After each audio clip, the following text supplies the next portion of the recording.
My own path. Nobody knows what the future holds for us, and I would have never thought that one day I would become a high school math teacher. A teacher at that.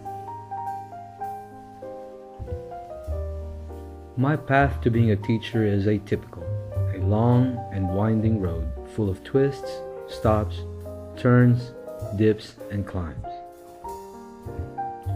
I was born and raised in the Philippines, went to school there until I was 17 years old.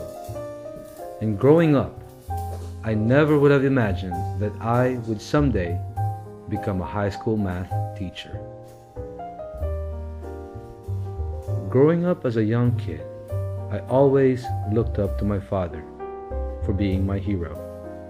I wanted to be just like him, an engineer, a sugarcane farmer, and a businessman.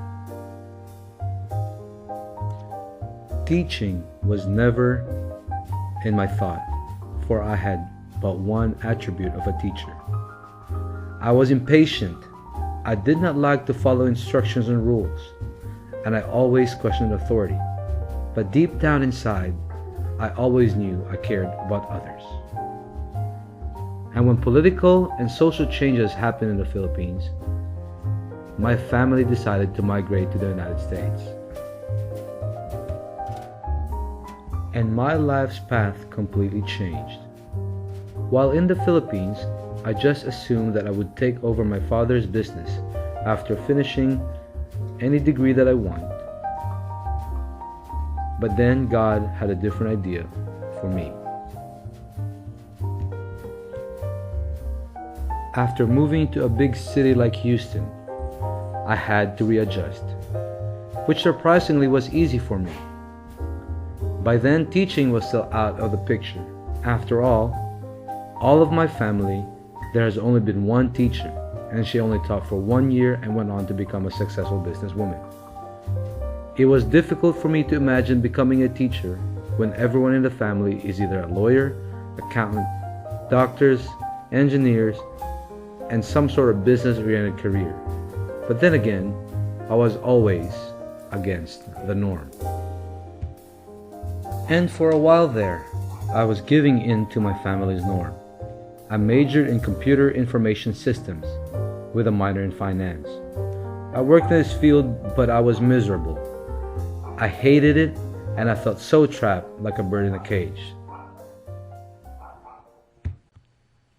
Luckily, when I was in college, I was already tutoring classmates in math, and I truly believe that seed was planted during that part of my life. It was even validated some more when I started becoming a substitute teacher while I was still in school. And I remember finding so much joy in helping students who are wanting to be helped. So one day, I was sitting down at my desk looking at my computer screen. I asked myself this question: can I do this stuff for the next 30 years of my life? And my answer was a quick no. So I went home that day and talked to my mother and told her exactly how I felt about the situation. And she flat out told me, "Son, follow your heart and you'll never go wrong." And with that blessing from my mother, within 3 months, I enrolled myself in an alternative certification program at Lone Star College, and I had myself a probationary math teaching position at Climb Forest High School. And that was the beginning of my teaching career.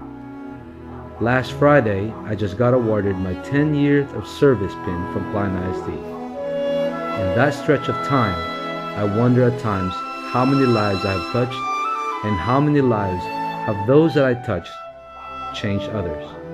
And it's all because I decided to be an educator.